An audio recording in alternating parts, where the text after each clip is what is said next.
Good morning बच्चों आज की इस क्लास में हम कक्षा 6 विज्ञान के पाठ 8 जंतुओं की संरचना एवं कार्य इस पाठ के महत्वपूर्ण प्रश्नों को लेंगे। आपको वीडियो को बहुत ध्यान से देखना है। इसमें पाठ में जो भी बीच में छोटे छोटे प्रश्न आए हैं, बहुत महत्वपूर्ण प्रश्न हैं, इनको आपको ध्यान से देखना है और उसके बाद इनको आपको अपनी कॉपी में उतारना है। इस क्लास में हम प्रश्न संख्या 1 से लेकर प्रश्न संख्या 32 तक लेंगे। अगली क्लास में हम इससे आगे के प्रश्न लेंगे। आपको सभी प्रश्नों को बहुत ध्यान से समझना है और उसके बाद आपको अपनी कॉपी में इनको उतारना है। तो चलिए शुरू करते हैं। हमारा पाठ 8 है जंतुओं की संरचना एवं कार्य। आपने पाठ पढ़ लिया होगा, दूरदर्शन के माध्यम से भी इसका प्रोग्राम आता है, उसको आप ध्यान से देख लीजिए। उसके बाद आप इन प्रश्नों को अपनी कॉपी में उतार लीजिए। हमारा पहला प्रश्न है, स्थल पर पाया जाने वाला सबसे बड़ा जंतु कौन सा है? यानी जो जमीन पे रहता है वो सबसे बड़ा जानवर कौन सा होता है? तो जो जमीन पर रहता है वो सबसे बड़ा जानवर होता है हाथी। तो इसका उत्तर होगा हाथी। उसके बाद दूसरा प्रश्न है, सबसे बड़ा जंतु कौन सा है? अब अगर हम ये बात कहें, पहली बात तो हमने की थी कि पृथ्वी पर सबसे बड़ा जंतु कौन सा है, और अगर ये कहें कि सबसे बड़ा ही जंतु कौन सा है जिससे बड़ा कोई भी ना हो, तो वो होता है ब्लू व्हेल। तो ब्लू व्हेल इसका उत्तर होगा, आप इसको लिख लेंगे। उसके बाद तीसरा प्रश्न है, सूक्ष्म जीव किसे कहते हैं? सूक्ष्म जीव से हमारा मतलब है ऐसे जीव जो हमें अपनी आंख से दिखाई ना दें, उन्हें कहेंगे सूक्ष्म जीव। इनको देखने के लिए हमें सूक्ष्मदर्शी की जरूरत पड़ती है, ऐसे हमारे ये नहीं दिखते। तो सूक्ष्मदर्शी से दिखाई देने वाले अत्यंत छोटे छोटे जीव जैसे जीवाणु, युगलीना, अमीबा, पैरामीशियम, क्लेमाइडोमोनास, इन सभी जीवों को कहते हैं सूक्ष्म जीव। अगला प्रश्न है, कुछ एक कोशीय जीवों के नाम बताइए। तो एक कोशीय यानी कि जिनमें एक कोशिका होती है, तो उनके नाम होंगे। इसका उत्तर इसी के सामने लिखा हुआ है, आपको सामने नहीं लिखना है, आपको नीचे लिखना है। उत्तर होगा अमीबा, युगलीना, पैरामीशियम, क्लेमाइडोमोनास और जीवाणु। उसके बाद अगला प्रश्न है, सूक्ष्मदर्शी की सहायता से किसी वस्तु का लगभग कितने गुना बड़ा करके देखा जा सकता है? मान लीजिए सूक्ष्मदर्शी है, उससे आप कितना बड़ा देख सकते हैं? लगभग 200 गुना, यानी जितनी भी वो चीज है उसका 200 गुना बड़ा करके उसको देखा जा सकता है। और सूक्ष्मदर्शी जो हैं इसी से सूक्ष्म जीव देखे जाते हैं। उसके बाद अगला प्रश्न है, अकशेरुकी जीव किन्हें कहते हैं? तो क्या उत्तर होगा? जिन जीवों में कशेरुकदंड नहीं पाया जाता, जैसे केंचुआ, जोक आदि, उनको अकशेरुकी जीव कहते हैं। उसके बाद अगला प्रश्न है, कशेरुकी जीव किन्हें कहते हैं? इससे पहला प्रश्न था हमारा अकशेरुकी, जिनमें कशेरुकदंड, कशेरुकदंड से हमारा मतलब है रीढ़ की हड्डी। जिनमें रीढ़ की हड्डी नहीं होती उन्हें अकशेरुकी कहेंगे। जैसे केंचुए में रीढ़ की हड्डी नहीं होती, जोक में रीढ़ की हड्डी नहीं होती।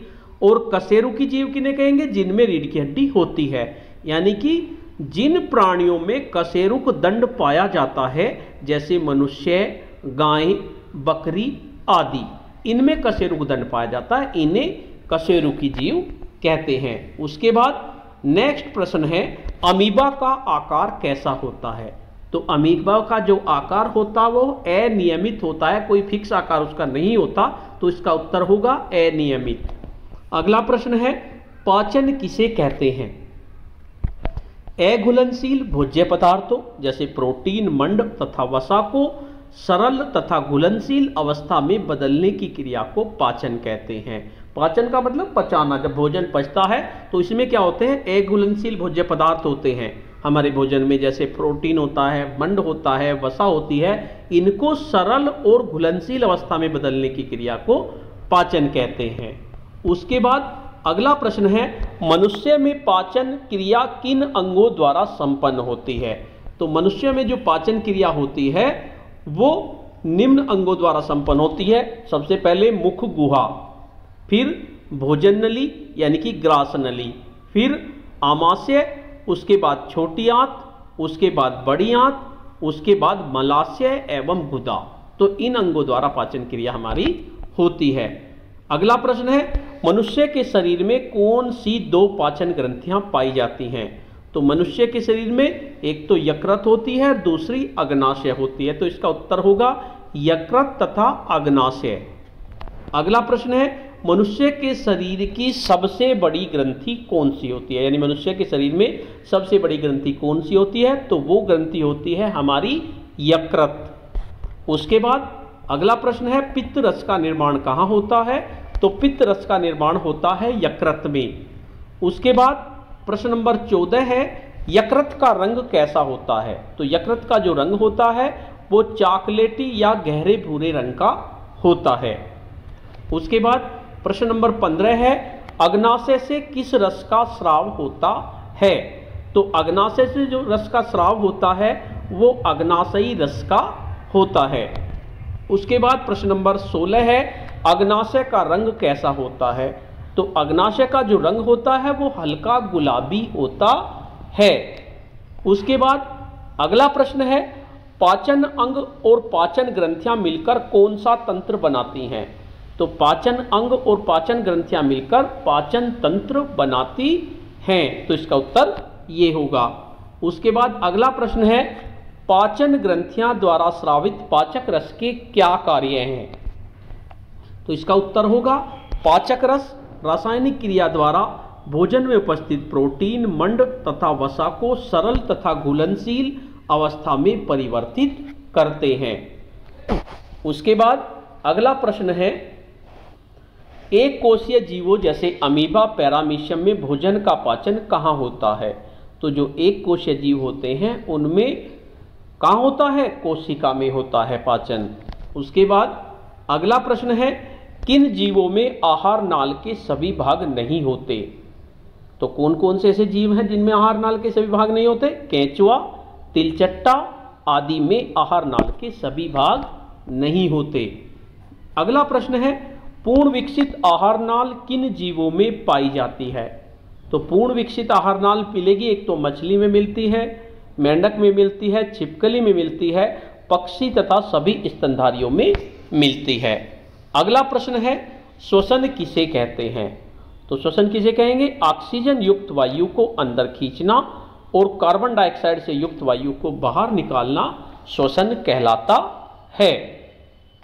उसके बाद अगला प्रश्न है, अंतः श्वसन या निश्वसन किसे कहते हैं? अंतः श्वसन का मतलब अंदर हवा का जाना। तो ऑक्सीजन युक्त वायु को अंदर लेना अंतः श्वसन या निश्वसन कहलाता है। उसके बाद दूसरा प्रश्न है, उच्छ्वसन या निश्वसन किसे कहते हैं? तो उच्छ्वसन का मतलब कार्बन डाइऑक्साइड को बाहर निकालना, यानी कार्बन डाइऑक्साइड युक्त वायु को बाहर निकालना उच्छ्वसन या निश्वसन कहलाता है। उसके बाद अगला प्रश्न है, मछलियों में श्वसन क्रिया किस अंग द्वारा होती है? तो जो मछलियों में श्वसन क्रिया होती है वो क्लोम या उन्हें गिल्स कहते हैं, गिल्स के द्वारा होती है। उसके बाद अगला प्रश्न है, कीट पतंगों, तिलचट्टा, मक्खी, तितली आदि में श्वसन क्रिया किसके द्वारा होती है? तो जो कीट पतंग होते हैं, तिलचट्टा, मक्खी, तितली, इनमें जो श्वसन क्रिया होती है वो वायु नलिकाओं द्वारा होती है। उसके बाद अगला प्रश्न है, पक्षियों में श्वसन क्रिया किस अंग द्वारा होती है? तो पक्षियों में श्वसन करने के लिए फेफड़ों से संबंधित वायुकोष होते हैं, उनसे सांस लेते हैं पक्षी। तो पक्षियों से संबंधित वायुकोष द्वारा श्वसन क्रिया होती है। उसके बाद अगला प्रश्न है, स्तनधारियों द्वारा मनुष्य में श्वसन क्रिया किस अंग द्वारा होती है? तो स्तनधारियों द्वारा मनुष्य में श्वसन क्रिया जो होती है वो फेफड़ों द्वारा होती है। उसके बाद अगला प्रश्न है, श्वसन तंत्र क्या है? तो श्वसन तंत्र से क्या मतलब है? नासिका, नासामार्ग, ग्रसनी, कंठ, श्वास नली, श्वसनिया तथा फेफड़ों को सम्मिलित रूप से श्वसन तंत्र कहा जाता है।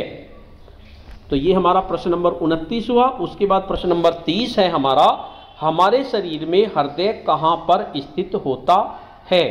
तो हमारे शरीर में जो हृदय होता है बाएं वृक्ष भाग में बाईं तरफ होता है। हमारी छाती में जो होता है वो बाईं तरफ होता है। अगला प्रश्न है, हृदय में मुख्यतः कितने कक्ष होते हैं? तो हृदय में 2 कक्ष होंगे, 4 कक्ष होते हैं वैसे, 2 तो आलिंद होते हैं और 2 निलय होते हैं। और लास्ट प्रश्न है हमारा आज का, मनुष्य के हृदय में कुल कितने कक्ष होते हैं? तो मनुष्य के हृदय में कुल 4 कक्ष होते हैं।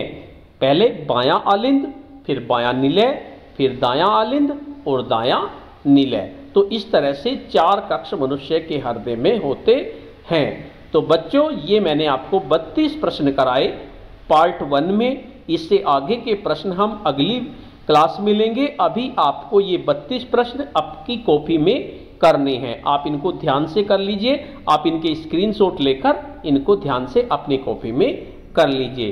तो आज की क्लास में इतना ही। धन्यवाद।